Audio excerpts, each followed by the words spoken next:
We are so glad that you have joined us. We are excited about another segment of our Overcoming Devastation. And we are just so excited tonight for what we have in store for you. We have two tremendous guests tonight.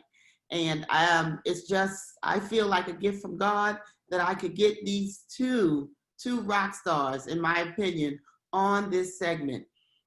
These two gentlemen, who both happen to have the name Young in their name, have made such strides with so many of our people that it's unsurmountable, and we will never be able to number all of the lives that they have changed. One of our wonderful rock stars, his name is Bishop Johnny Ray Youngblood, the one and the only. I know you're screaming off the rafters right now. He has done so much for so many people. You can definitely Google him. He's one of those guys. And also, he is responsible for doing the first Nehemiah houses development in the country. And as I've met people whose lives he has changed, when I walk into their homes, in their curials, and you don't see the blonde-haired, blue-eyed Jesus, you see Dr. Johnny Ray Youngblood inside of their curials. So I'm just excited about the lives he has changed, the work he has done with Black men, young and old, and what he has meant to what I call the Revolutionary Church. And he is the pastor of the Mount Pisgah Baptist Church here in Brooklyn, New York. Our second guest alongside of him is none other than Dr. Lester Young. I have known Dr. Lester Young for almost 30 years. I know we don't look it, but we have been working together, trying to change the lives and save the lives of so many people. He's another one of those people that you can Google. This conversation is going to be great tonight. He was a principal, he was a superintendent, he worked alongside the chancellors, and now he is the regent of New York State. So he's that guy that's responsible for a lot of the policies that you see that are in place and those things that need to be moved. So you can go ahead and start putting your questions in the box. If you have questions concerning this devastation, overcoming it, education, family, children, church, these two guys have what I would say all the answers. They might not agree that they have all the answers, but in my eyesight, they do. So let us do in our usual custom, have a word of prayer, and then we're going to get right into this segment and have this wonderful conversation. Thank you so much, Dr. Youngblood and Dr. Lester Young. Now, God, we thank you for who you are, what you mean and represent to each of us. We ask that you would come in and bless us. Thank you for all the things that you have already done and what you're going to do tonight. Look on our guest host tonight, look on our speakers tonight, so that they may impart some type of wisdom, knowledge, and understanding into the heart of the believer, that we may be better than we were before we got on this line. So thank you so much. I'm going to ask our guests to unmute themselves so that we can get right into it. So Dr. Youngblood, can you hear me? I can hear you. Great. Dr. Lester, can you hear me? Absolutely. Good. So we are live on Facebook as well as on this Zoom call.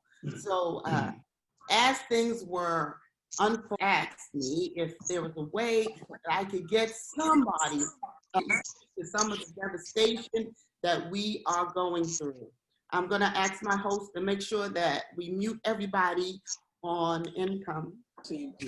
So this first question goes to both of you gentlemen, and we're going to ask that Dr. Young, you'd go first on this question, and Bishop Youngblood, you will go second. Here is the first question. As a current Black professional leader, what are your thoughts and opinions on this season of devastation we find ourselves in, namely COVID-19, Black Lives Matter? The question also says, are they two separate devastations? Dr. Young? Well, I think a couple of things. The first is that if you're a leader, this is no time to be silent. Mm-hmm. If if we've learned anything from the young people that have taken this to the street, is that this is not a time to be silent. And what I worry about is that now that we've gotten the national attention, what are we going to do next? And so I think after the protests, after the meetings, the real question becomes, what are we going to do? Now, why is that important? One of the things that the pandemic has shown us is that it selects its point of devastation. And so what do I mean by that? Place matters. So in New York State, we now know that where you live, even down to the zip code, will determine the impact. We also know that the Black and brown community was the hardest hit demographic. So we have two things. We know place and we know who was impacted. Now, the relationship between the two crisis points is the following. Those are the same locations and the same people that were impacted negatively by all the policies before March 14th, right? And so what do I mean by that? If you look at where all the people come from who are currently incarcerated, well, those are the same zip codes that were impacted by the pandemic. If we look at where are all the low performing schools in New York State, they're located in those same zip codes that were impacted by the pandemic. If we look at the communities that had all the health disparities, those are the same zip codes. And so while there are two separate occurrences, they seem to be happening to a larger degree in specific places. So why don't I stop there and allow Bishop Youngblood to say something. And if I could, you introduced the bishop as being the founder of the first Nehemiah. And I just want to say this. I first met Bishop Youngblood when I was a principal in Ocean Hill, Brownsville. Wow. And I'm just going to say it, if you don't mind, it was 1983. And so Bishop Youngblood was talking about and doing something about affordable housing long before anyone was talking about it.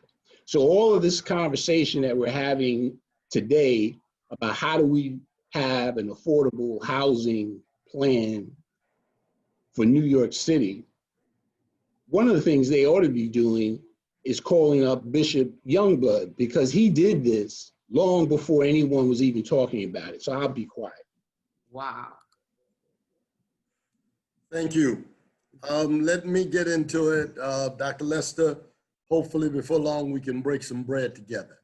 Absolutely. All right? Absolutely. Let me speak as the churchman, as the man of faith that I am. And of course, I cannot not speak as a Black man. And sometimes the dilemma is, how spiritual am I supposed to be and how Black am I supposed to be? So I hope to follow the trail of Jesus, who was a perfect blend of humanity and divinity. So I'll take my chances.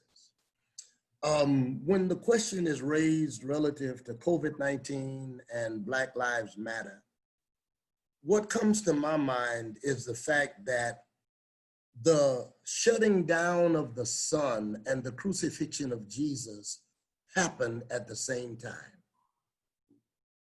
When Jesus was crucified on that hill of horror called Calvary, we always shout and get happy about the fact that the sun refused to shine. And when the black preacher with his rich and uninhibited imagination starts talking about it, he said, number one, two suns can't shine at the same time. And then the other piece was that God became so angry that he didn't want to look upon the evil of the crucifixion of his son. And there is a sense, brothers and sisters, ladies and gentlemen, regardless to what the status quo says, that these lives in terms of Black Lives Matter are all Jesus figures who did not deserve the kind of losing their lives that turned out to be. And just like we can't stand it, it's mighty nice to know that God doesn't like it either. And so what God did, insofar as I'm concerned, is he equalized everything with COVID-19. Now, Dr. Lester has pointed out, the fact of the area codes and the disparity in healthcare and all that kind of thing. Insofar as I'm concerned, that's just double judgment on a system that declares us to be only 3/5 men, and above all, that declares us to not even be human, and who intentionally taught us dimensions of a faith that are erroneous, and at the same time made us promises that they have never fulfilled.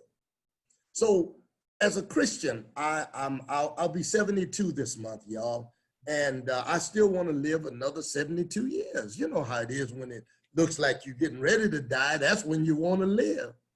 And so my piece in this is that God's got to call a halt to this stuff that went on with Jesus and his crucifixion. And God has got to, at some point, call a halt to the whole business of the death of Black people at the hands, particularly of white people. Now, they always want to throw up Black on Black crime. Okay, we're guilty of that. But that's also because we have been taught such a mutual hatred of each other and hatred of ourselves that sometimes we're just out of our minds. And those are the demons that those of us who are Black professional leaders have to cast out of our people. We are somebody. We are special, even in the eyes of God, no matter what anybody says about us. And so there is a way that for me, if I ever lose sight of God, I might as well drink some Kool-Aid, jump off the Brooklyn Bridge. But God is most of the time in the shadows, keeping a watch over his own. And for those of us who have eyes of faith, we've got to tell you that sometimes you don't see the stars until the darkest of night. So God is still with us. Why God does not stop some of this stuff, I don't know. But I tell you, sometimes when you think about what it could have been, you know God stopped something. He might not have stopped that, but he stopped something. Wow. Wow. Thank you guys so much. I know the people are putting the little claps up in the chat. Thank you so much for sharing on this current climate that we're in, where so many people are looking for answers. And it seems like for us as a people, we want to hear from our people as it relates to the answers. I remember, Dr. Lester, when we were working in that district 13, and our zip codes said that we could not do certain things. But Dr. Youngblood, I need you to know that Dr. Lester, if it was in another zip code, he made sure it got into the Black zip code. For instance, our kids weren't learning how to swim or playing baseball. And he figured out a way so that our kids in our community could learn to swim. Kids would say to me, the people are getting out of the pool because we're Black. I said, no, they're getting out of the pool because you're splashing water on them and you don't know how to swim. So, and that's annoying to the swimmer. So going and looking at these zip codes, I just remember you, Dr. Young, doing those kind of things. So with that in mind, the second question I have is, did we as a people let our guards down and become complacent after the civil rights movement because we had some doors open to us? Dr. Lester. Well, I've heard that. And I would imagine there are some people who subscribe to that thinking. As someone who grew up and came out of that time and saw before and after, the first thing we have to recognize that we made lots of accomplishments during civil rights, but the sad truth is everyone didn't get to go through that door equally. So that's the first thing. The second thing is that most of the progress that was made was really individual progress. It wasn't systemic progress. Okay. And so while we had more people who were going to some of the better schools and getting college degrees and graduating and getting good jobs, well, it was kind of a self-centered focus. So individuals did better. Okay. It wasn't a systemic change. And the way I think about it, Dr. King talked a lot about integration. And if you really study what he said, and I like to repeat this because this is a direct quote, what he said was that when he talked about integration, he wasn't talking about outegration. Okay. Right? He was actually talking about, he actually said that you can't have real integration without a sharing of power. Mm-hmm. And so what actually happened, in just a quick historic anecdote, Mm-hmm. all across the South during segregation, you had organizations, as I understand it, was close to 10,000 Black teachers, and all of the Black schools were run by Black principals. When integration kicked in, half of those teachers lost their jobs, and all of those principals lost their jobs. Wow. Why? Because when they talked about integration, they didn't send the Black teachers to the white schools. They wouldn't hire them. And clearly, they weren't letting Black principals run white schools.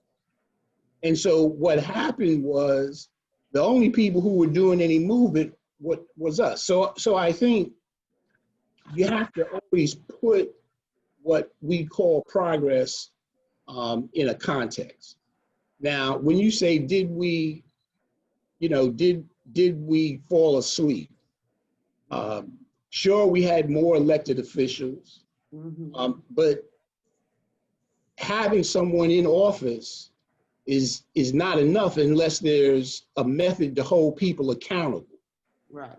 You know what it's like? It's like right now we have lots of Black principals all across New York City, but we have some of the lowest performing schools run by those same folks. And so the question becomes, how do we hold ourselves accountable for the work that we do, right? So it's not enough for us to just benefit individually. That means nothing if we can't help someone else.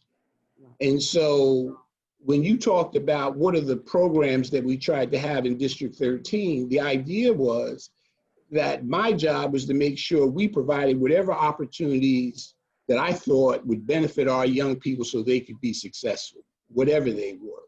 And that was my job. My job wasn't to maintain the status quo. My job was to ensure that every young person in that district had an opportunity to be successful. Wow, thank you. Dr. Youngblood. I agree wholeheartedly with Dr. Young when he points out the fact that Dr. King worked for, prayed for, called for integration.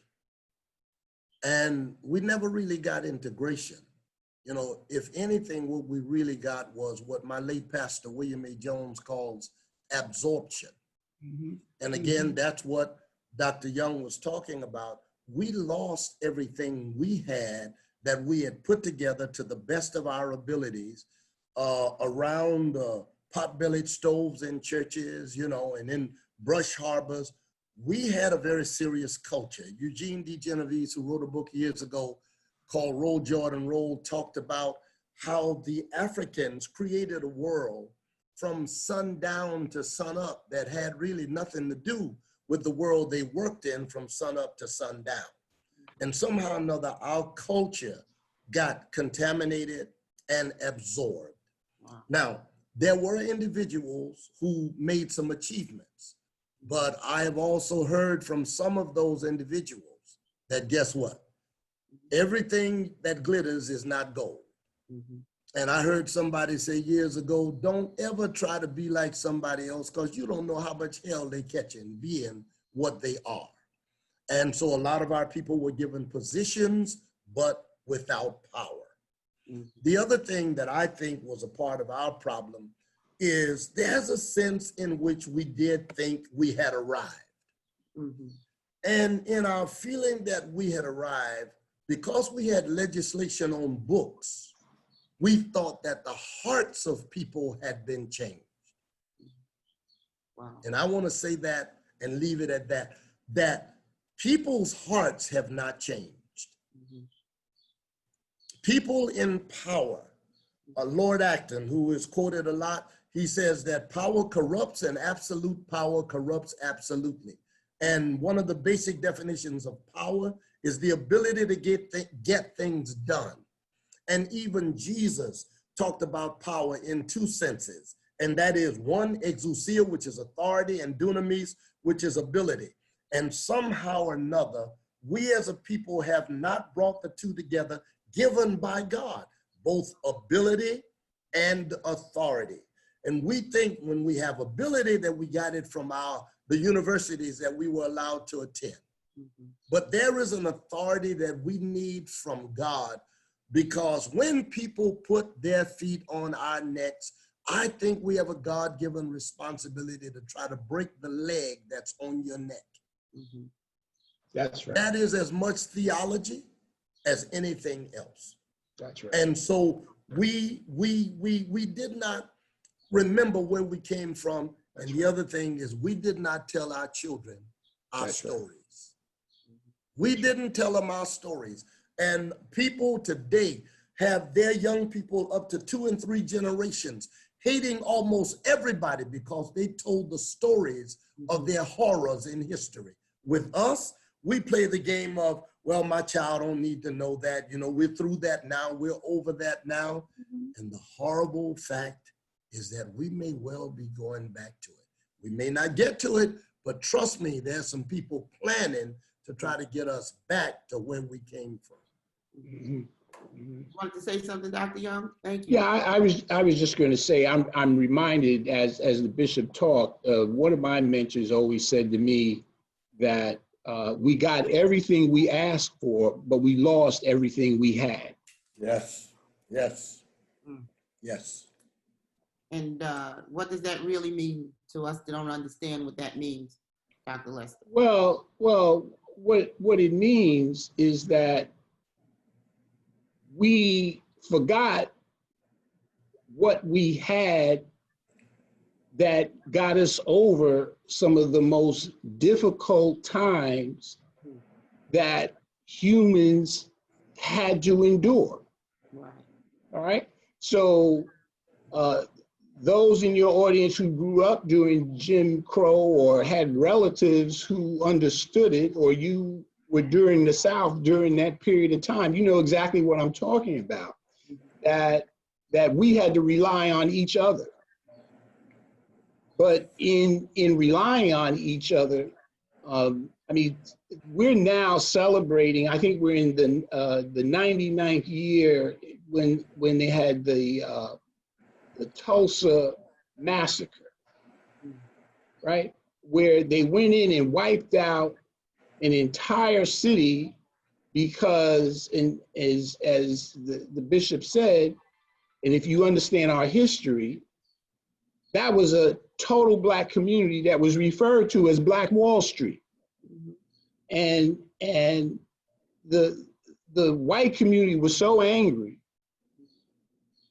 that they went in and over the course of a weekend, destroyed the entire place, murdered, just abolished it.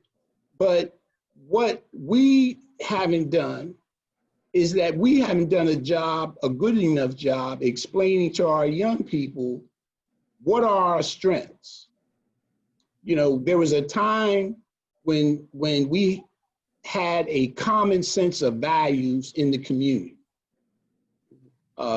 Another person that I referred to as a mentor once said that growing up, it was like all the adults in the community were in a conspiracy against children.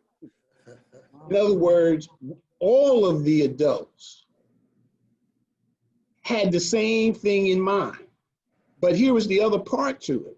In those communities, the teachers lived in those communities, the doctors lived in those communities, the pastors lived in those communities. We were all together.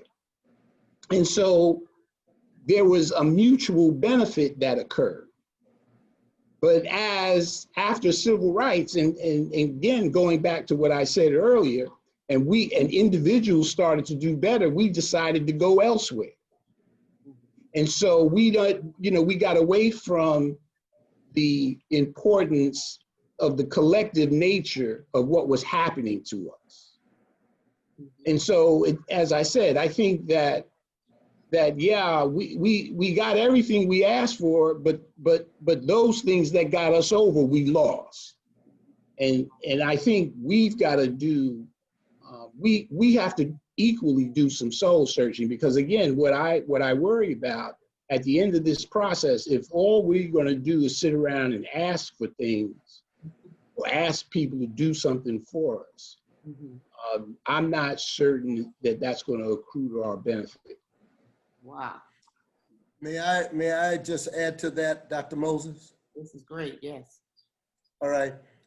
Right now, I am propelled definitely by the scriptures and by my past experiences, you know, in the spirit as a Christian and a pastor. But Dr. Howard Thurman is a genius whom I quote now. And Dr. Young, he said this one time. He said, freedom is not always the right to opt the option, but freedom is keeping alive a sense of options. The beauty of Black history, insofar as I'm concerned, is that when our people had no civil rights bills passed, when it was Jim Crow, and when it was actual slavery, they still found and kept alive a sense of freedom that one day everything would be all right and they would work to that end.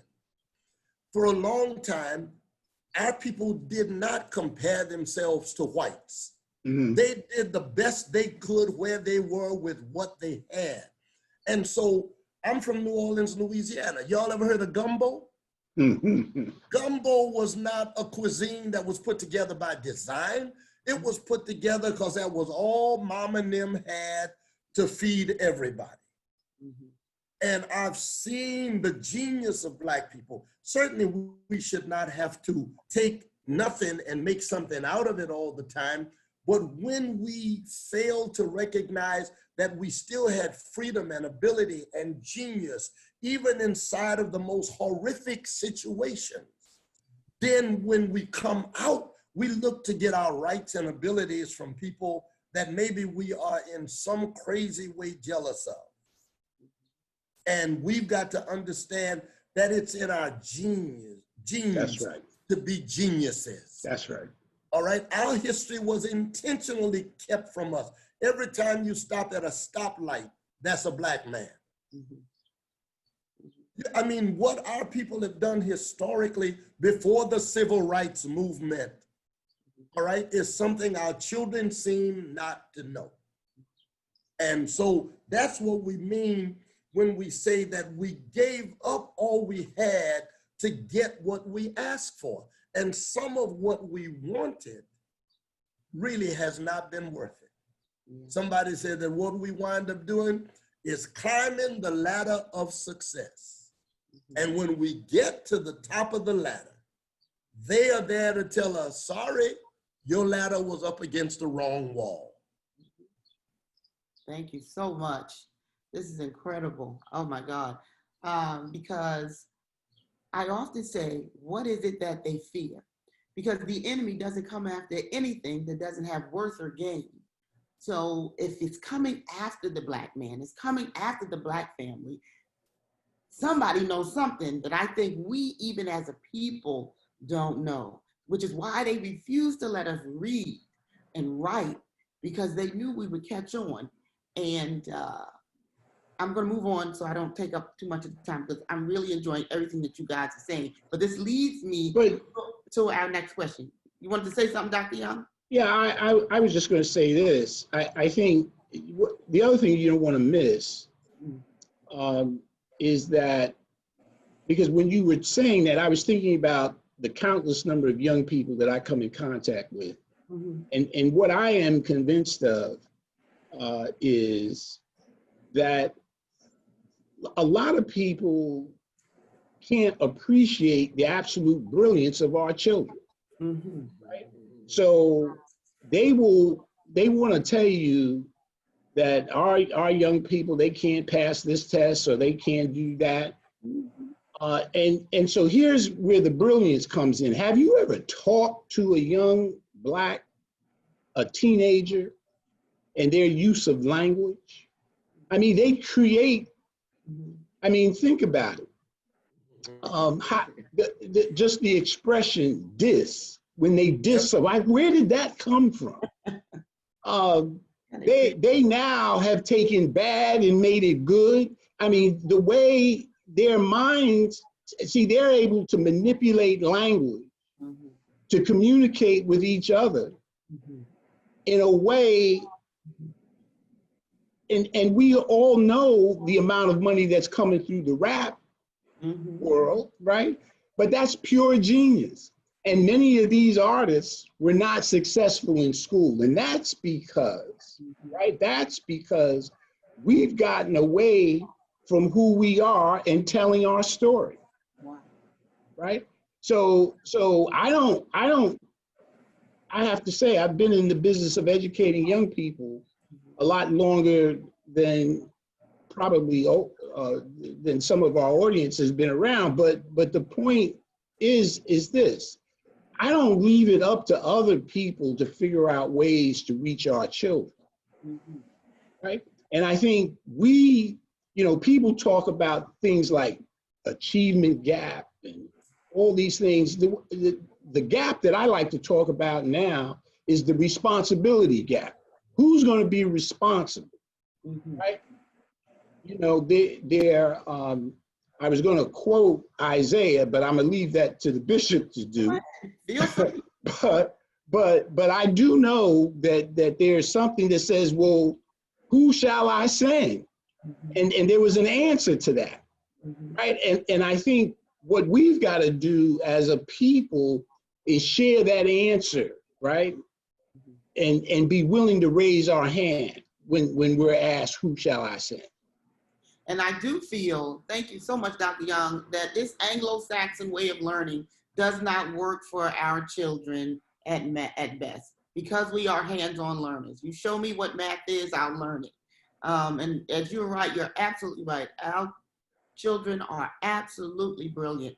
But I think that with some of our educators and our teachers and the way we train our teachers, they themselves don't know how to go against the grain, some of them, and go ahead and infiltrate some of the stuff that you and Dr. Youngblood are saying, which is that you have to put us in the academics. Show me where I am in this book. Show me where I am in literature. Show me where I am in math, theater. And if you can make us a part of the narrative, I think that the children will be more apt to learn. You may recall, Dr. Youngblood, when we did the Children's Defense Fund Freedom School, and how we were able to get children to read in 5 weeks in the summer that hadn't been reading their entire lives in school. And this is even junior high school children. And that's because the curriculum was relative to us as a people. it told history, it told story, and it made such a big difference. So I think, Dr. Young, and there's some questions for you later on that are definitely going to ask you, how do we make this happen? So I'm going to move on, unless you want to say something else, Dr. Youngblood, before I go to the next question. Oh, we can move on. Okay. So because there's certain things that I promised the listeners we would get to. So here we go, y'all. We got to talk about police brutality. So we realized that it's part of this systemic racism where they just beat us. If you guys probably already know that the police departments were started because of slavery.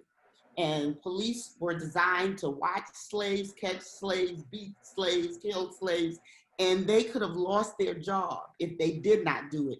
They would get cited for not coming after Black people. Now, technically, I don't see much difference from then until now. And even when slavery was abolished, those same principles ran straight through to what I feel is even present day. The question: the unnecessary and unlawful killing of Black people is not new. Do you feel that this time is different, and why?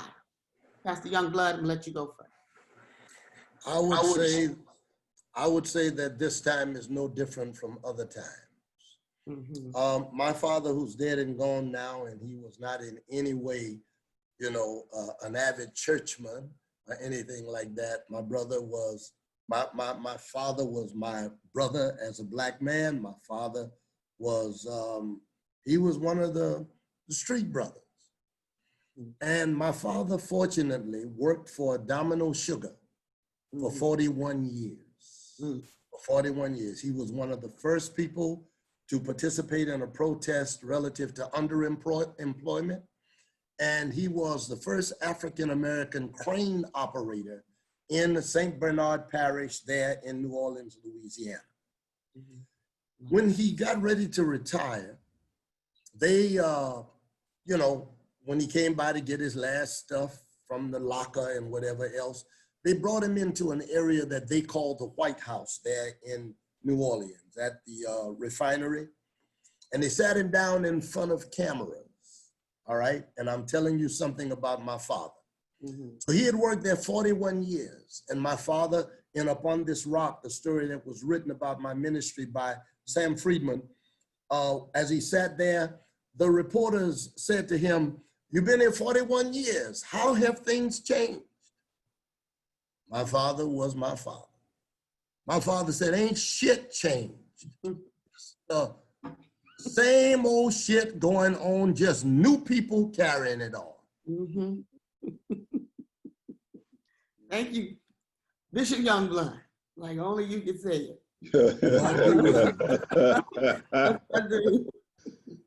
Yeah. So, Dr. Young, do you feel that this time is any different? Oh, good. Absolutely not. So here's what I think. And again, I'm going to say it the way it is, because I remember vividly watching what happened on Bloody Sunday, right? And I watched when they beat and hosed and attacked children, and had the horses with the billy clubs.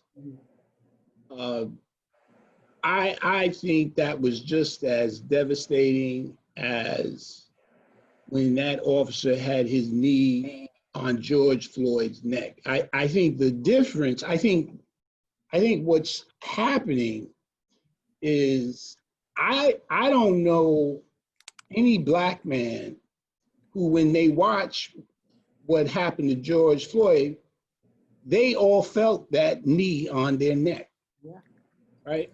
Yes, sir. See, you couldn't watch that without feeling the pain of that knee on your neck. And I think that what that does is just conjures up all the memories of what has happened to us.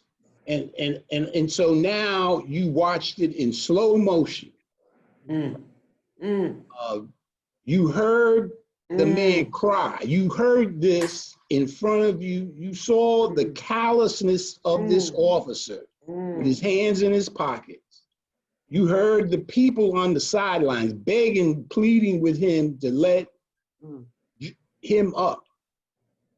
And nothing happened. And right before your eyes, you saw the man murdered. And so, is that any different that what was going on, what happened to Emmett Till? I mean, we could go back and bring it forward, but of course, Black Lives Matter, right? But I would just say this as an educator, and I would be remiss if I didn't say it. See, that's when it's in your face, right? But there are some other things that happen that take our lives that are not so much in your face. So when they take Black boys and for a little nonsense, they suspend them from school. Right. Right? Or they take Black boys and for no reason, because you don't know how to talk to them, you can't separate boy behavior from really problematic behavior, and you decide, well, we're going to put this child in special education, right? Or when you exercise these discipline policies in school that say to these young men that there's something wrong with you, see, that's the beginning of taking their lives, right? Because we know that there's a direct relationship between those experiences and future incarceration, right? I mean, right now in Brooklyn, you've got a facility right off of Pitkin Avenue, and I like to tell people, you know, when our young people are not, where there's no hope in the schools and they're not doing well, see, there's another institution that they have. And the most insidious thing about all of this institution in the community where they're locking up our kids is the only co-ed juvenile detention facility that New York operates, and it's right in the middle of our community. And so I keep saying, and when I say this, I said, well, why doesn't this make anybody angry? You know, why doesn't it make anybody angry that we've got schools right now where we know they don't have the same resources that other schools have? They're just a few blocks away. And so when all these things start to happen to our young people, that's the beginning of when they start to lose their lives. And so, yes, Black Lives Matter, but it's not just the overt stuff that's in our face. It is all those other ways that they're killing us that I think we have to be cognizant of. And I actually believe that we can't wait around for somebody else to do it for us, right? That there's some steps that we've got to take, that we've got to do. And I think it starts with us. Absolutely. Wow. Wow. So I'm hoping, guys, that this time is different.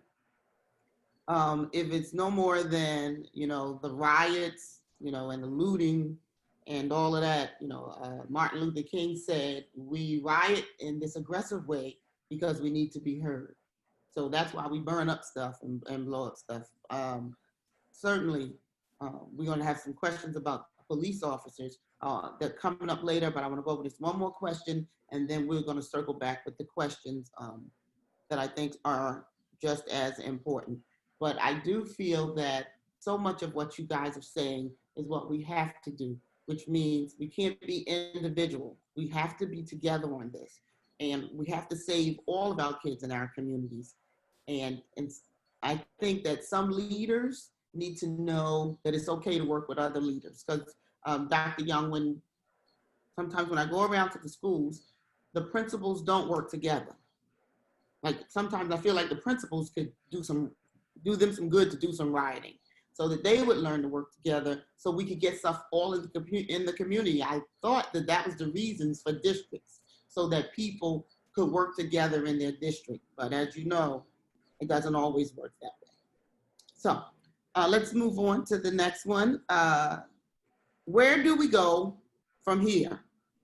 As communities of faith, Bishop Youngblood, and as educators, Dr. Young. I would say that there is a way in which we have to go back before we go forward. Mm-hmm. Because one of the greatest, analogies that someone ever gave me was they talked about roots and wings. Mm-hmm. And we have always believed that roots stalemated us, that it froze us, that we could not go anywhere if we were rooted. Mm-hmm. At the same time, there were people who took flight, but they had no balance and they had no destination. Mm-hmm. So there are ways that we've got to be a people of roots and wings. We've got to know where we've come from in order to know where we're going. We have to remember what brought us from where we were and know that some of that has got to take us on. Mm-hmm. And so when we somehow or another split up generationally, that's where we start to lose our own power. It is on us. No, well, I think we're the hope. That's why we were born, to be the hope of our race and of the world. That's why everybody is on this Zoom right now. There's something you can do. Somebody says, well, you can't tell these children nothing. Yo, couldn't tell you nothing either when you were a child. True that. Couldn't tell you nothing. And yet, now you want to find fault with the younger generation rather than identifying. The other thing is this. I would say one of the things that we lost had to do with something that was intentionally good, but it failed. Right. And that is latchkey. I think latchkey somehow or another messed with us. Because when the children went home from school, wasn't nobody there except the one-eyed monster from whom they learned the most. And so, nobody home alone.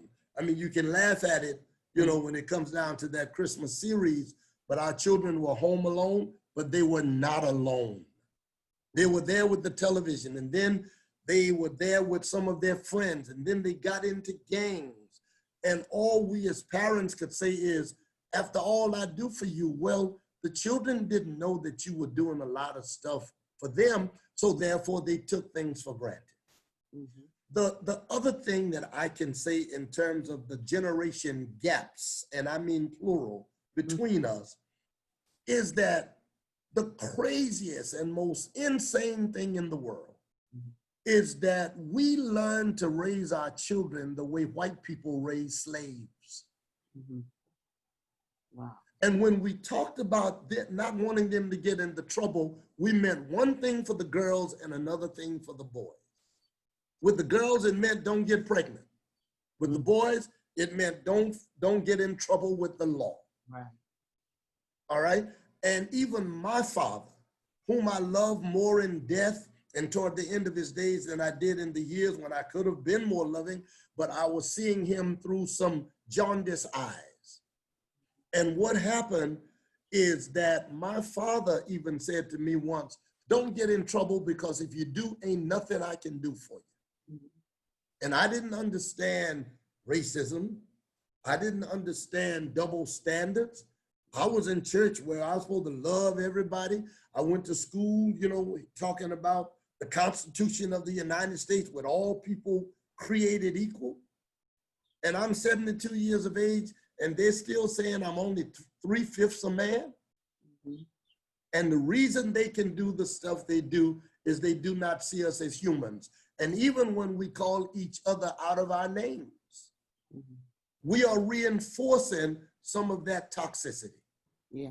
So we can do some things, but we would be remiss to think that God has not given us something that has kept us this far, brought us this far, and is able to take us on.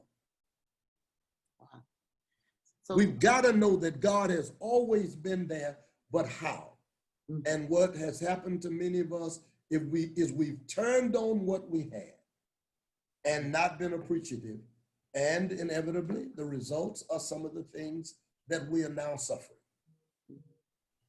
wow. So Bishop Youngblood, are you saying that we run our schools and our churches like plantations? Is that what I'm? I would say at least by 60%. Mm-hmm. And I think that's something we need to take a look at, audience. Those of you that are leaders on this line or working with leaders, are we running our institutions like plantations? Because Willie Lynch wrote a letter that talked about divide and conquer. That was the entire premise of the letter. If you never read it, you must get it and you must read it. And he said that if this is done right, could last 1,000 years, can keep us in bondage. And Bishop Youngblood was the first one to help me to understand that it is okay to teach Black history in church. If they're not going to do it in school, then the church or the place of faith needs to pick that up and educate our children and our families about who we are.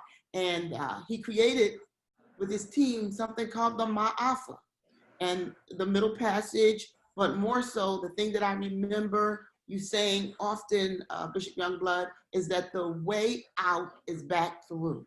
And I even use that principle in my counseling when I'm dealing with mental health issues. The way out is back through. And you take us through that middle passage.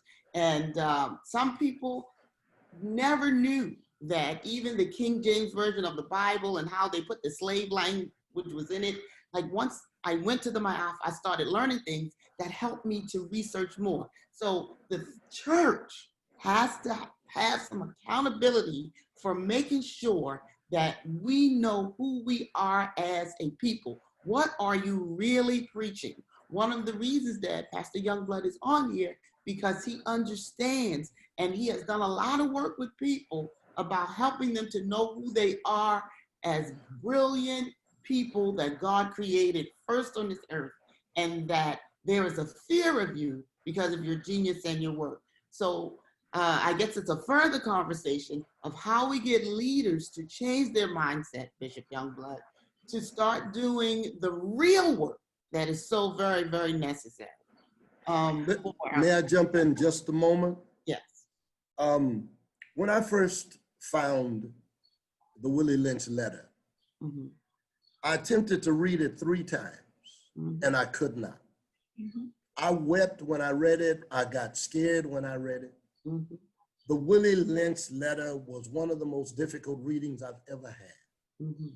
And I didn't have to do it because of school. I had to do it because I'm a leader, because I was a grown man with children and a wife. And I needed to understand the truth that was staring me in the face, but somehow or another I wouldn't accept it. And then I had to examine myself on why the Willie Lynch letter was so difficult. And what I realized is the reason it was so difficult to read is because they had won. What they planned to do was working. And I had to read it 10 times, brothers and sisters, before I could understand how to overcome this evil that had been set upon us. And a couple of things, and I'll stop. There's a line in the Willie Lynch letter that is so phenomenal, and it is the place in which I work as often as I can, but that Dr. Young works in every day. It says, the mind has a strong drive to correct and recorrect itself if touched by an original, historical, substantial base. Boy, that was a marvelous thing to say. And then I heard it translated in the Bible. Guess what it said? Ye shall know the truth, and the truth shall set you free. So I got excited then about looking at the Willie Lynch letter from another angle. My anger reoccurred because Dr. Moses mentioned that they said if they put that oppressive strategy in motion, that it'll work for 300 years. Keep reading. It says then 1,000 years. Yeah. Keep reading. It has the nerve to say forever. That's right. And God ain't got no business letting forever be in that document. And I don't think he intended it, and he does not expect us to let it happen forever. That's right, because it came from a place of evil anyway. So Dr. Lester, how do you feel as it relates to, the educational system that we have? And do you feel our schools are being run like plantations? So let me start out with a famous quote from Carter G. Woodson. Mm-hmm. And you all know Carter G. Woodson wrote The Miseducation of the Negro. And one of the things he says is that if you can control a man's thinking, Mm-hmm. you don't have to worry about his actions. Wow. And he says that he will not only go to the back, but if you control his thinking, he'll even create his own back door. And I think what that means to me, very simply, is when you say we run our institutions like plantations, there's another saying, they say it's same plantation, different master. And so what I would say Wow. is this. The first thing is, we don't run our school system. Okay. See, we do not control the education of our children. And I don't like to do the political thing, but when we gave up community control and we went to something called mayoral control, see, right now, you've got parents in the audience and they know that they have no ability to influence any decision regarding the education of their children. Here's the only thing they can do. The only decision they control is to take my child out of the school. Mm-hmm. Wow. So the first thing is that we've got to examine, that I believe, is that we have got to control our own destiny, right? Mm-hmm. I just believe that. I think that we should be talking about what's in the best interests of our children. And by the way, for the record, there was a time when we did control our education in New York City. In fact, if it wasn't for community control, I would have never been a principal. In fact, I wouldn't be here today if it hadn't been for the community, but it was a very different time. And what I'm saying is, what other people can you think of that leaves the education of their children up to other people? Absolutely right.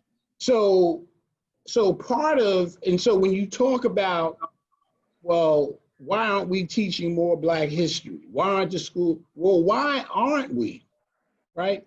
Why don't we have more institutions? See, here's the other thing. I have to take issue with the notion of institution.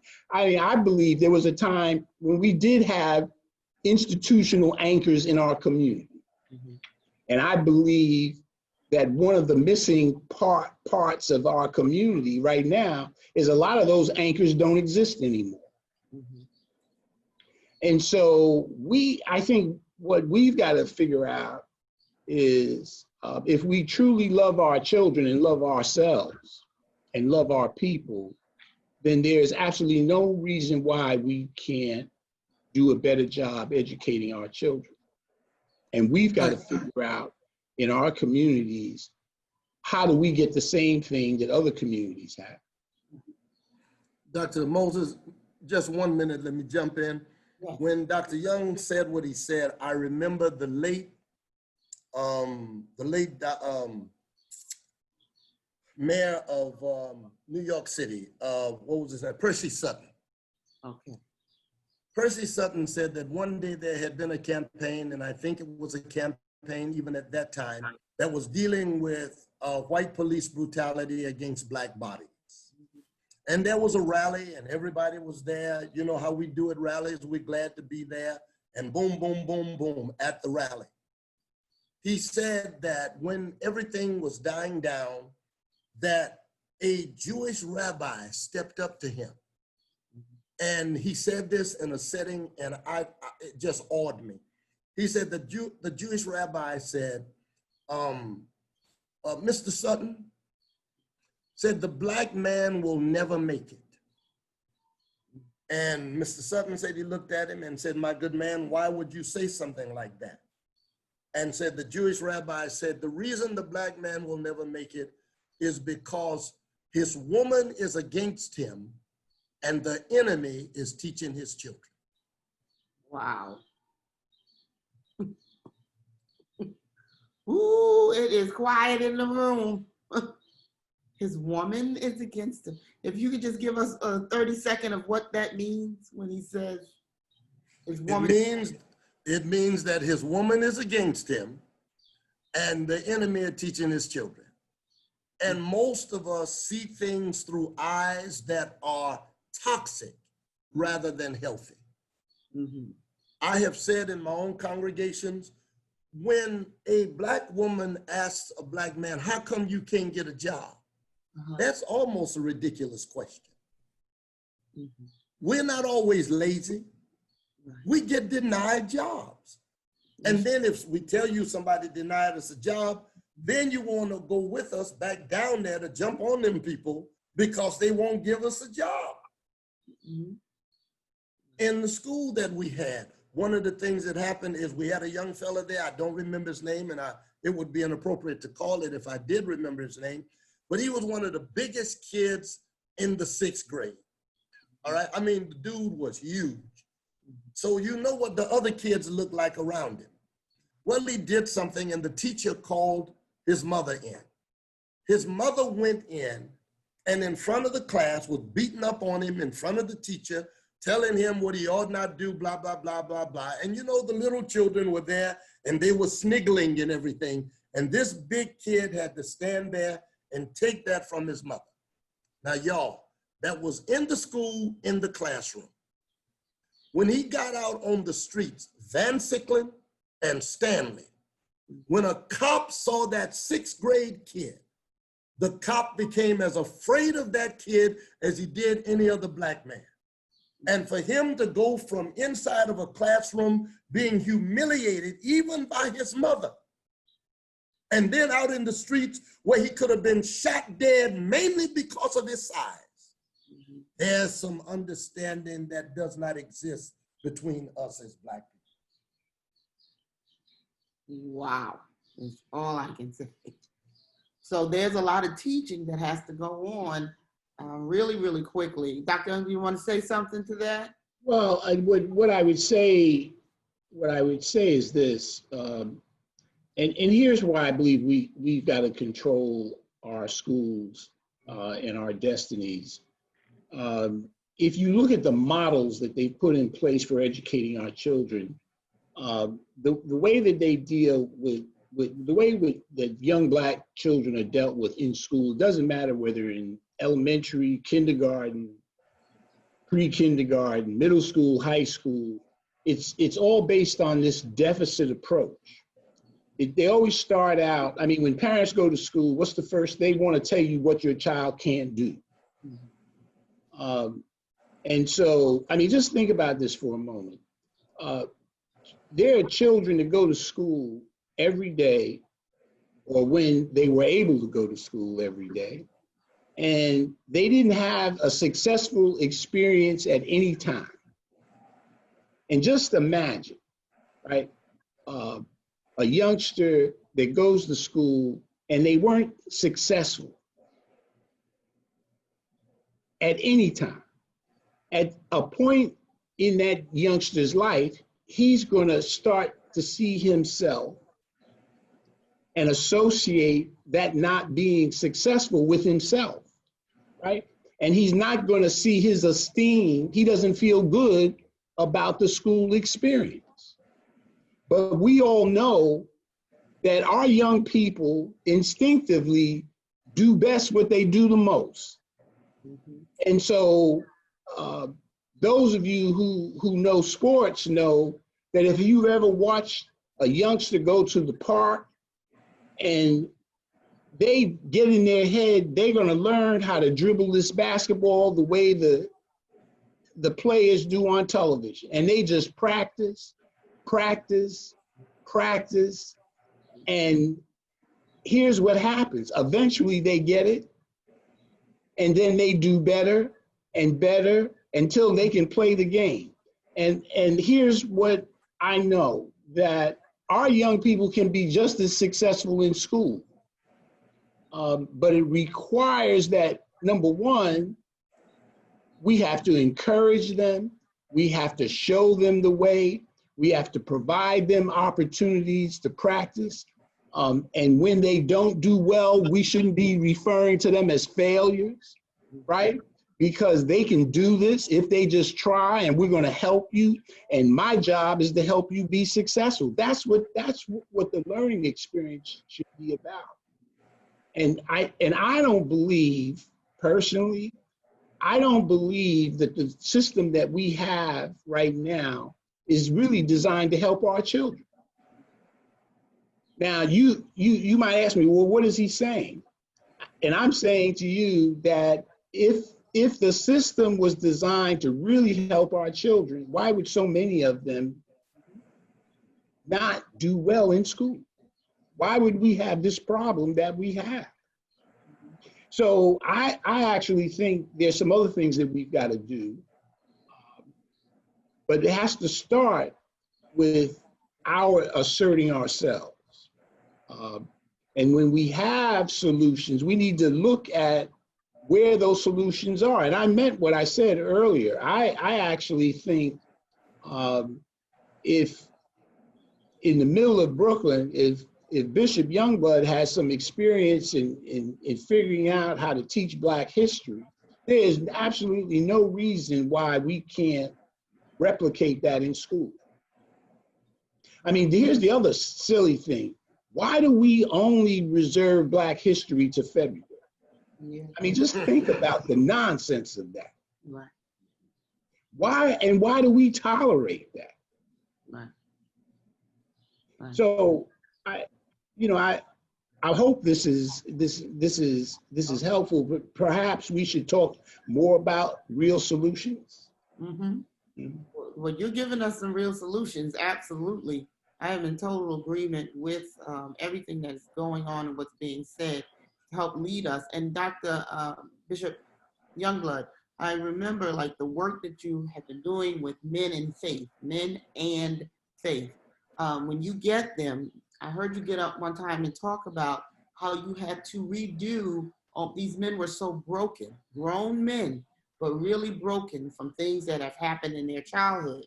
And you had to figure out how you were gonna build up these men who have been hurt, as you guys have been saying, all the way from elementary school and not knowing that they were good at anything. You wanna speak to that, Dr. Youngblood, before we go to our question and answer? Janae, get ready, you're next. Let me just say, and this becomes, the real avenue that I live in almost every day. In my time as a pastor, I think, if I recall, I began the work of an intentional ministry to African-American males somewhere around my 15th into my 20th year. That's when I started the intentional work where I focused on African American males. Now, one of the reasons for that is because there were not a lot of Black men in church. And then when I looked for Black men, you know, they were in jail on corners, you know, or definitely they were a part of the cemetery population. And everything about that contradicted itself in terms of the faith that I taught, because Jesus called men intentionally. His intentional call of men was not unintentional leaving out of women. I have to say that as a kind of insurance protection. And then what happened is that women were saying, I don't know what to do with this boy, their son or sons, or this man I got, blah, blah, blah, blah, blah. I can't get him to come to church and all of that other kind of stuff. So I was getting, I guess you could call it, Dr. Young, the whole deficit thing when it came down to Black men. And Jesus called men, the scriptures are made up primarily of men, and I am acquainted that white folk wrote the Bible. So therefore, guess what? Male chauvinism would dominate. All right, fine. But the issue is God still has to be in there speaking somewhere.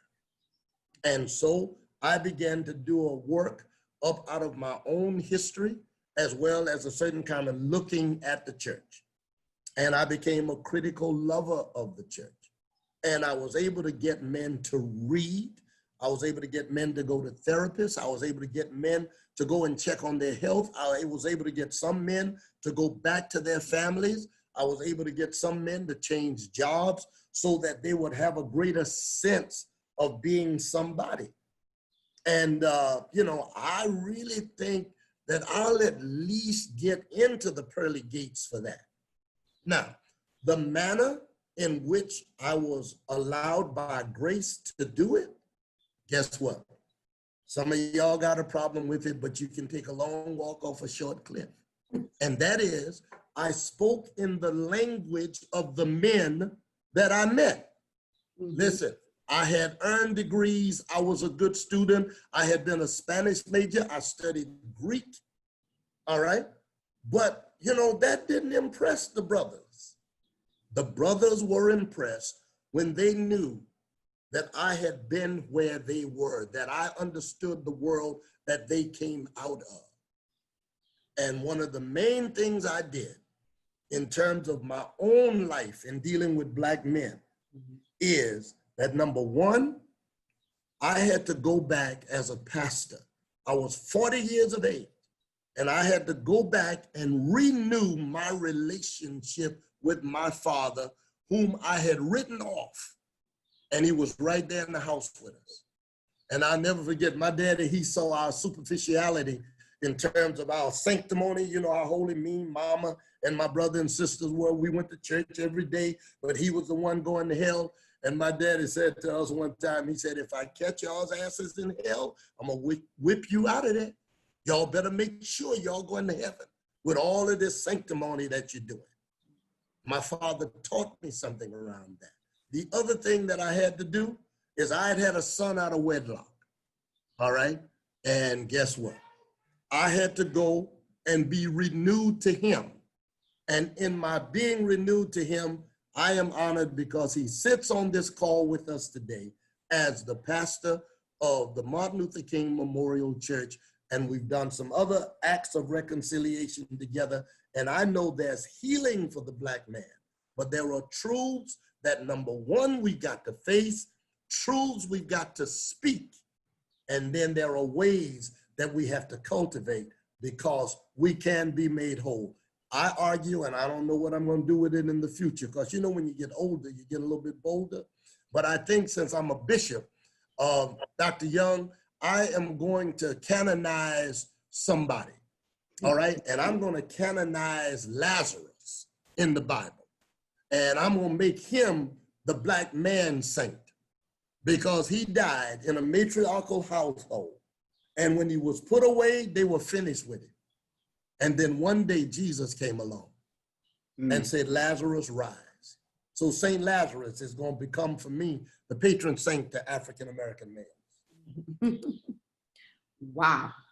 This is absolutely, absolutely amazing. Now, I know we could definitely go on all day on this topic, Dr. Lester, as it relates to our Black boys in schools and having to, in elementary school, they don't see a lot of males in elementary in those formative years. Do you feel like that could be a part of our issues? Well, look, here's the truth.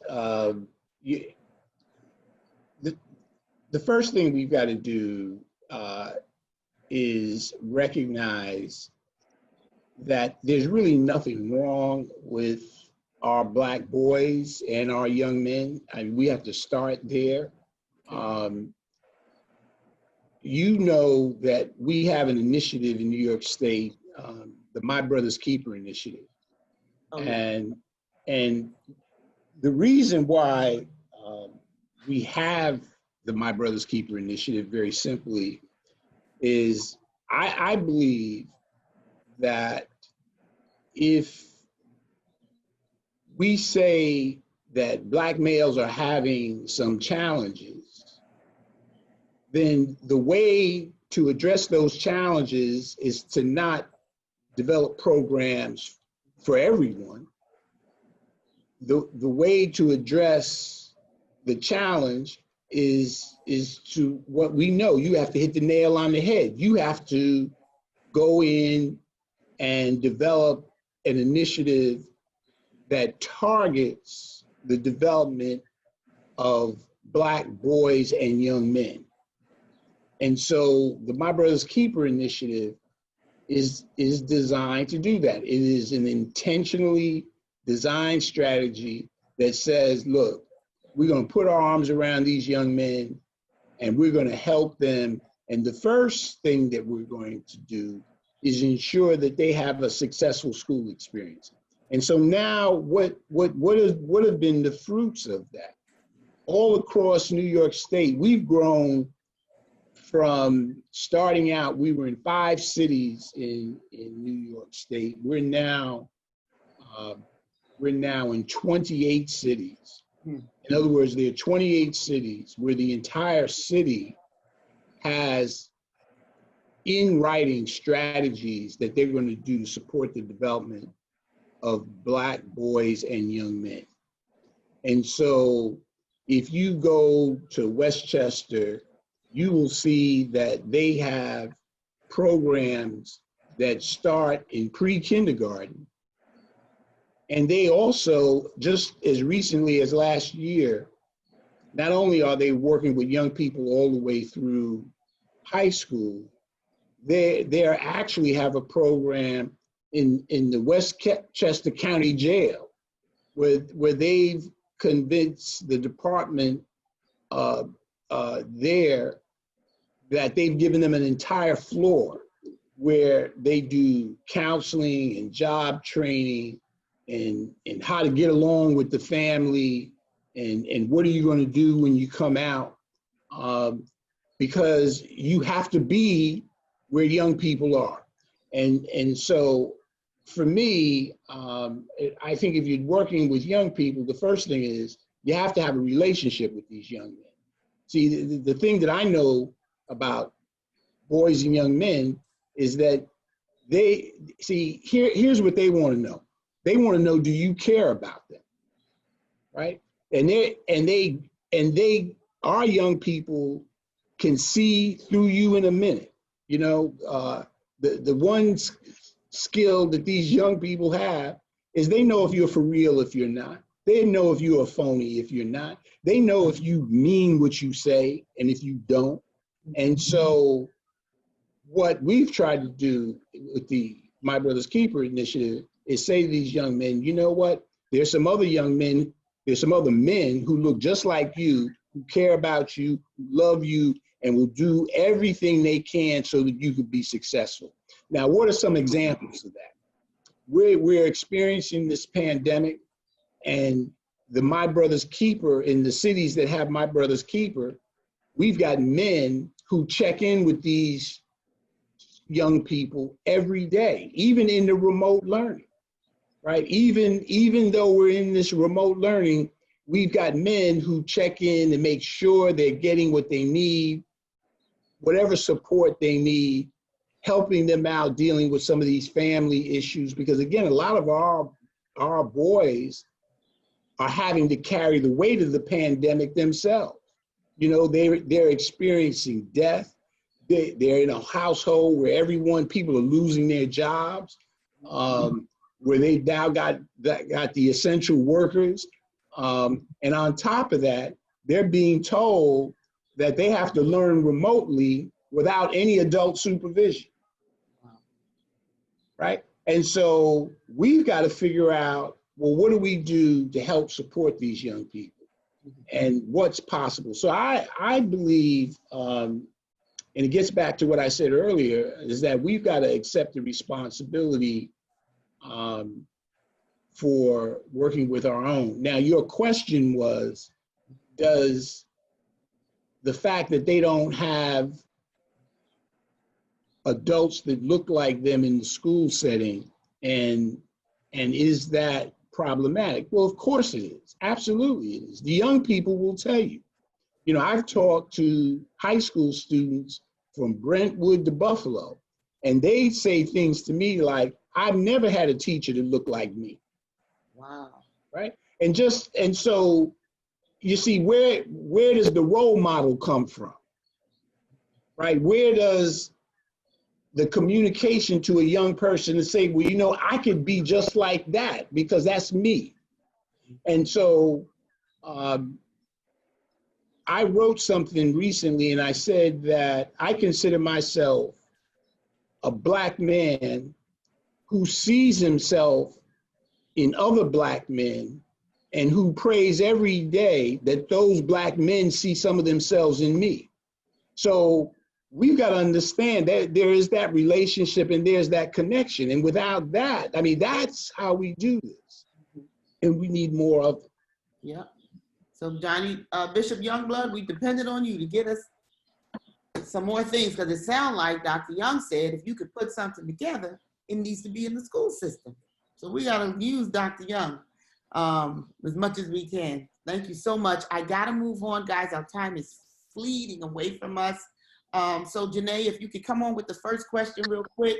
Guys, you can keep the answers down for 30 seconds, no more than a minute, so we can get through them. That would be helpful. I know it's hard. Janae? I'm ready. The first question, after the protests and possibly convictions of all 4 officers, do you believe it will be business as usual? Yes, if there's no change of policy in terms of training and penalties. Thank you. For the police department. For the police department. Dr. Young? Absolutely, it'll be business as usual. I think training, but I also think we've got to examine, is policing the only way to manage our communities? You know, I remember when there wasn't uniformed safety agents in our schools. And what I worry about is that as soon as the NYPD took over school safety, lots of our young people were arrested in school. You know, I mean, can you imagine? We had young people, and you all know this, boys are going to get into a fight. Right? They're going to be those things that happen in schools, but that's not a reason for them to be arrested, particularly when we know every encounter with the system perpetuates more encounters with the system. So I actually think we've got to look at other ways of addressing communities without this over-reliance on the police. And I'll just do this one final other example. You know, this is New York City, and I travel around and I go to places like Bayside, I drive around, and here's the thing, you never see any police. You don't see police cars, you don't see police. Everybody's walking around, everybody's fine. But here's the other thing you see. You also see teenagers, white teenagers, who are doing things that they shouldn't do, but nobody's calling the police on them, right? Right. And so I actually think we've got to reevaluate what we allow to happen in our community and the way we interact with people. So I believe, as the bishop said, I don't think anything is going to happen unless there's different training, but I also think we have to look at the policies that we have in place around how we treat the Black community. Thank you. Next question, Janae. The next question is for Bishop Youngblood. Why is the Black church less prolific now with so much more than it was in the past with so much less? Oh, because some people feel they got blessed, so they didn't have to go to church anymore. So they have no sense of responsibility to the church. They got what they wanted and that was it. And remember, the church has always been the place that everybody could go when you got a problem. Mm-hmm. So somebody said that God makes sure we got problems so we can go to church every now and then. All right. And in terms of where we are now, we would have never believed that the government could shut our churches down and we couldn't go. There are people who want to go to church so bad now, it's a crime, pity, low down, dirty shame. And you can't go because the government and because the health world says you can't go. Now, so how do you be the church without the building? And you can, right? And yeah, and let me just say this one thing. I had fun at Mount Pisgah because, you know, right after 9/11, church is packed out. So when the government declared that we could only have 10 people in church, I sent word to all the folk who hadn't been coming to church, don't come now, it'll be illegal. Mm-hmm. Thank you, Bishop. Janae, next question. Another question for you, Bishop Youngblood. Does the church believe all, in capital letters, Black Lives Matter? I would say yes. But, you know, there's a difference in belief and behavior. See, the church also believes in love, but boy, some of the ways it expresses love is just crazy. And so we have to learn what these basic principles are. All lives matter. Black lives matter, definitely. In fact, as a churchman, I would say I was offended by the fact that they couldn't be creative about all lives matter until Black folks said Black lives matter. Once we said Black lives matter, then they got holy and they got democratic and everything. And they said all lives matter. Well, hell, we knew that before the brother was killed, that all lives matter, but they didn't know that. So we sometimes have to teach them lessons or make them confess up to things that they allege they believe until something happens. Mm-hmm. I believe you got to teach people how to treat you in all relationships. If you don't teach them how to treat you, they do whatever. Next question, Janae. Thank you, Bishop. This is for Dr. Young. What actionable items can your schools commit to across the board that show an interest in making a more equitable world? For example, is that hiring more teachers of color, particularly Black teachers, changing the curricula, addressing systemic issues, providing funding aids for students from especially marginalized communities? What would that look like? Well, Janae, I think you actually gave the answer. I think number one, there ought to be a commitment to hire more teachers that reflect the student body. I think that's definite. I believe that there have to be targeted investments because I mentioned earlier that the same communities that have been impacted by the virus were the communities that were behind before the virus. The only way that that's going to get better is if there are targeted investments. So there have to be more investments. I think there is absolutely no reason why, from a curricular point of view, that we can't begin accurately teaching our history. I think that's a must. And so I also think that we have to have more of a holistic approach to educating our children. You know, it's not just about being concerned with a test score. I mean, we should be concerned with not only how our young people are doing academically, but we need to be concerned with how they're doing socially, emotionally, physically, psychologically.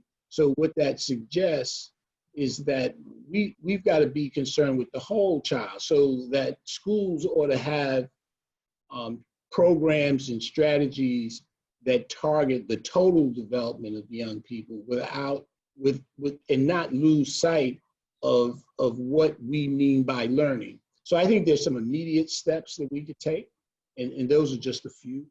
Yeah, great. Next question, Janae. The next question I'm taking from Zoom. This is actually a comment that I think would be helpful for you guys to engage with. This person asked for solutions to repairing bonds within the Black community instead of blaming gender issues between Black men and Black women.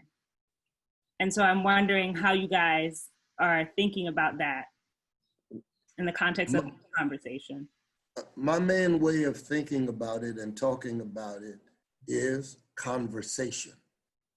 Conversation. Yeah, y'all recognize that when you have male-female relationships, whenever either one is mad at the other one, there's a peculiar behavior. Number one, they don't eat together.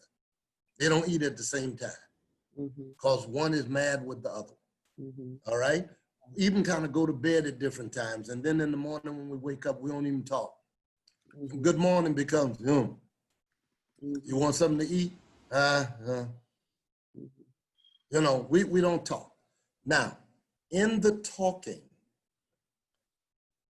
you can't start out to win the conversation. You start the conversation to listen.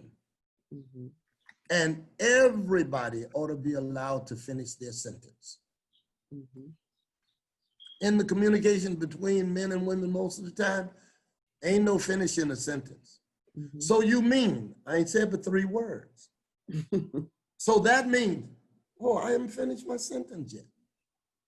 Communication for the purpose of hearing is critical. And if you can just start that, then you can start to tell the truth. And that's when you really get bogged down, when you start to tell the truth to each other. And that's why, you know, we recommend things like couples counseling, relationship counseling, marriage counseling, because there are rules in counseling where you are made to hear the other person. And a good therapist is going to make sure that you heard what the person said, that you really heard and understood what the person said. And I think, Bishop Youngblood, that it's also going to be on the onus of the church to teach family. Nobody ever, some of us have never seen a communicable family where people communicate. So we really don't know how to do it. Like you said, we will go to bed mad and wake up mad. So there's a lot of things I think that even as a Black church, that we have to promote family, but also teach what family looks like. Because again, the Willie Lynch ladder even separates the family, the mother from the daughter, the son from the father, and so on. Go ahead, Janae. Okay, next question. Do you feel that there needs to be some kind of dialogue between Black people and white people to change the narrative that has plagued us for centuries? Dr. Young. Oh, go ahead, Dr. Bishop. Yes, but who? What you mean? I mean, white people don't talk to certain Black people because they don't want to hear the truth. They don't want to feel what we feel when we speak. They like to call on us, and I hate to use this because it's part of my religious world. They want to get along with the Black people so we can sing Kumbaya together. The point is, who is it who wants to talk and listen? Politicians, you can't trust them. All right? Business people, you can't trust them. Mhm. And this day and time, I am so offended by clergy. Mhm. All right. Right now, the one white clergy person that I have some pride in is that bishop in Washington, D.C., who got on that man who stood in front of one of their churches with a Bible. Mhm. And she said, you were not invited. You did not ask to be there. She is the only one, insofar as I'm concerned, who has actually taken a stance around something that was globally offensive. And even I'm looking at the young people, there are white folks that are protesting, some young white folks. And there are some young white folks calling out their parents because, you know, their level of what they call respect is a little different than ours. So they're on TV yelling, my mother is a racist. My father is a racist. I can't stand them. So somebody's listening, Bishop. Maybe it's those younger generation of white people, not knowing how far they'll be able to take it along with us. But I do hear them say things like that, who's standing up for us. And I thank God for every one of them who's not just there as a provocateur, because it is about time that they speak to themselves and their own, because they're always telling us how we ought not be angry and we ought to understand. And the worst thing in the world they can say to us is slavery is over. The worst thing. Well, you know, could I say something that so here's the thing. During civil rights, there were plenty of white people that marched and sacrificed their lives during that period, and some were even killed. And here we are today. And so one of the things I would caution is that there perhaps is a time when we need to have that kind of conversation, but it only makes sense from a position of strength. And so I actually think that we need to use this moment to get our house in order. And we need some healing, and we have to start talking to each other. And I think at that point, once we accomplish that, then I think we would be in a better position. Now, I'm not suggesting that the people who are protesting don't mean what they're saying or they're doing, and I think it's great that they're actually out there. But as I said to you, after the protests are over, what I worry about are what are the actual actions that are going to take place to ensure that things will be different.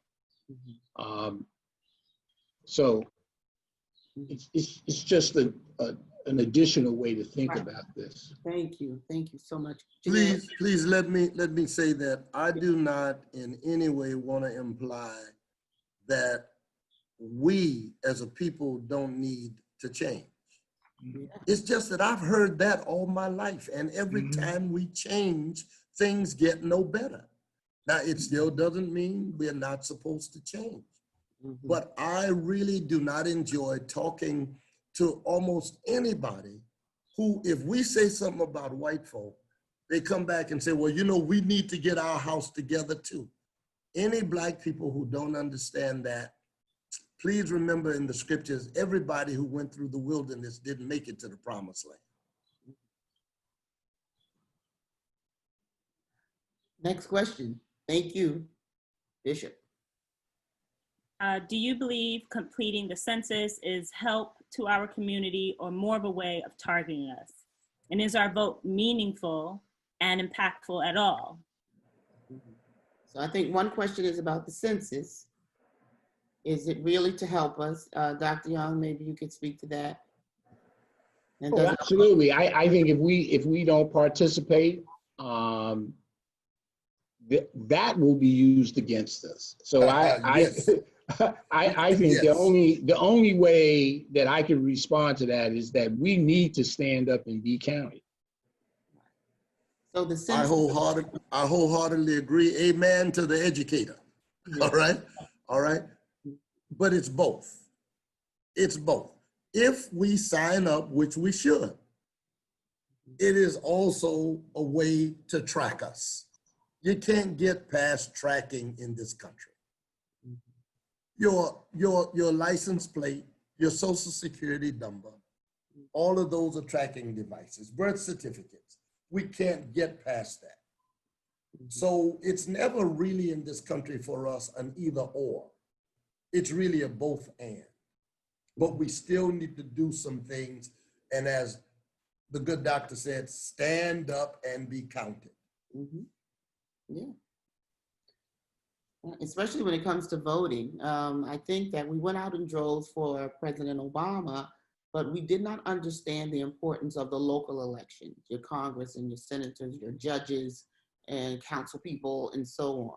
So I think that we have to learn as a people that we need you to vote in all of the elections, not just in the one when President Obama runs, okay? This next election coming up, we're going to need you to vote in all of the elections. It only takes a few minutes because our rooms were never crowded, only when President Obama was running, where you had to wait online.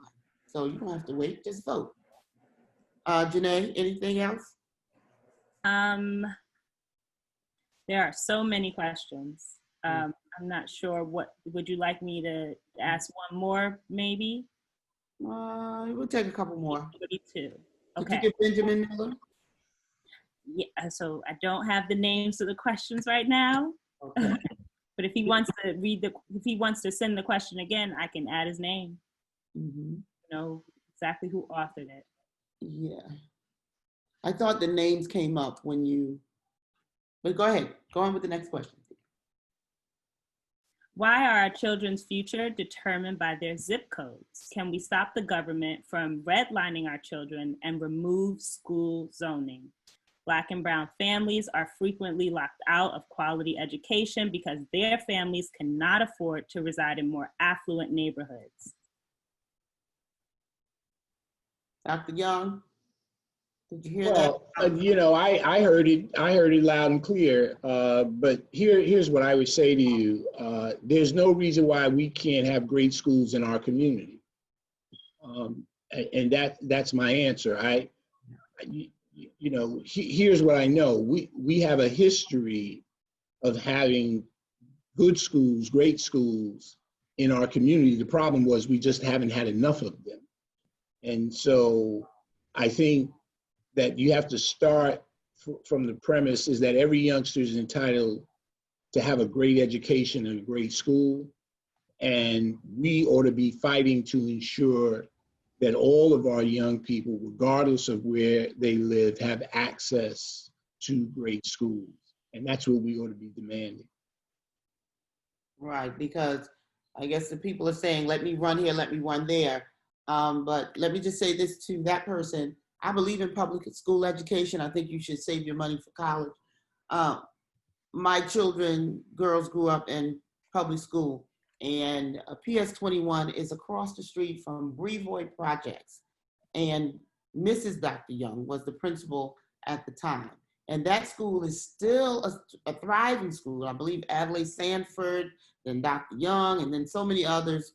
And because of what they built in the community, that school is still thriving. Where other schools have lost so many kids, that school is still producing great, successful children down through the ranks. So I agree with Dr. Young. It is about leadership, and it's no matter where that school is, if you put the right us in there, anything can happen. Anything is possible. Success is definitely a given. Janae? What do you feel is the solution for law enforcement throughout our yet to be United States? I think they had answered that earlier about just training.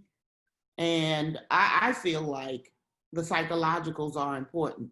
So are you a police officer because you want to protect and serve, or are you a police officer because it's about power and control? And you use those personalities prior to getting on the police force, like Bishop Youngblood. People did not get crazy when they joined your institution. They came in that way. But it's so easy to say that I was not this way until I started coming to church. Same thing with the police department. You've had issues with power and control probably before you put on that uniform. So I would think that a little more in-depth will change the way that they're doing the psychologicals on a lot of these police officers. On a humorous note, repent. And be baptized, every one of you, in the name of the Lord Jesus, right? Well, I'm not sure about going that far Okay.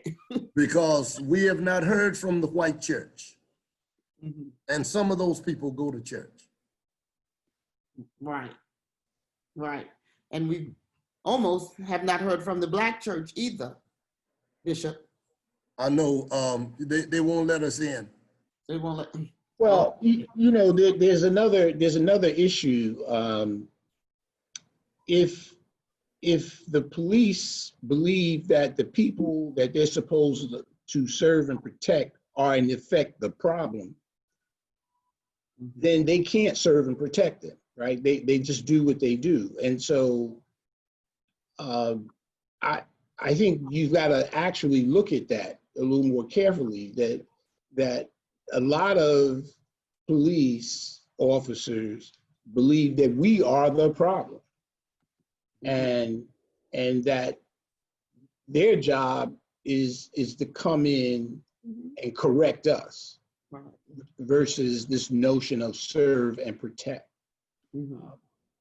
Right. So Yeah, that's so true. And I see the same thing. Even when our black police officers get in position, some of them, if they're struck with that power and control, they turn out to be the same way. So I think when you said earlier, we use the police force for too many things.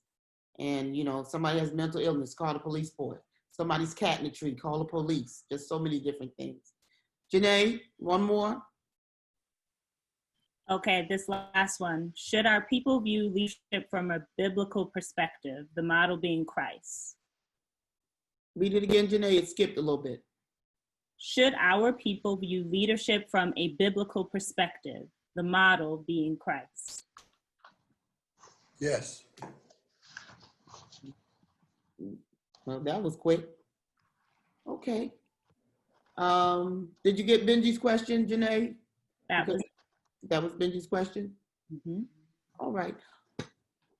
Okay, we are time is far spent, but this has been absolutely amazing.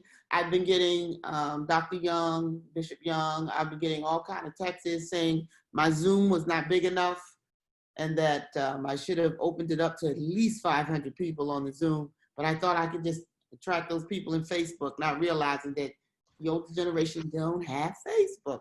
So we're gonna make it up to them. So I wanna let you guys have your last words, and Dr. Young, you can go first, and then Bishop, you can go second, and you can give us our benediction. In this COVID-19, Black Lives Matter, where do we go from here? Well, I would just say that there's hope. I believe there's hope, and I think we have to believe in each other. Yeah, thank you. I agree. I'm living these days on the wisdom of the elders. And the late Frances Cress Welsing said this. She said, racism, if you don't understand what it is and how it works, everything else you think you understand will only serve to confuse you. My counter to that is resurrection. When it comes to our faith, resurrection. If you don't understand what resurrection is and how it works, everything else you think you understand and believe will only serve to confuse you. Dr. Moses, thank you. Dr. Young, looking forward to our getting together again. Absolutely, absolutely. All right. Good seeing you. All right. Good seeing you. All right. So brilliant. All the rest Thank you so much. Peace. All the rest of you, tune into your Zoom churches and support. Amen. Amen. Amen.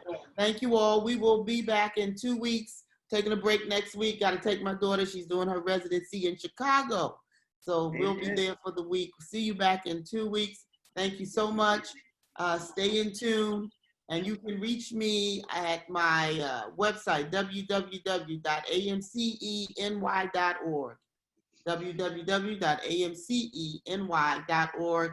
Put your request in there, and we'll certainly get back to you. We'll look through the questions, all the questions we did not answer. We will get them over to Bishop Youngblood, get them to Dr. Young, and we'll get those answers back to you. Thank you so much. Just put your email in the chat under the question, and we'll get back to you. Thank you so much. Everybody, thanks for coming out. God bless. Good night. Thank you, team. Appreciate you. Love you.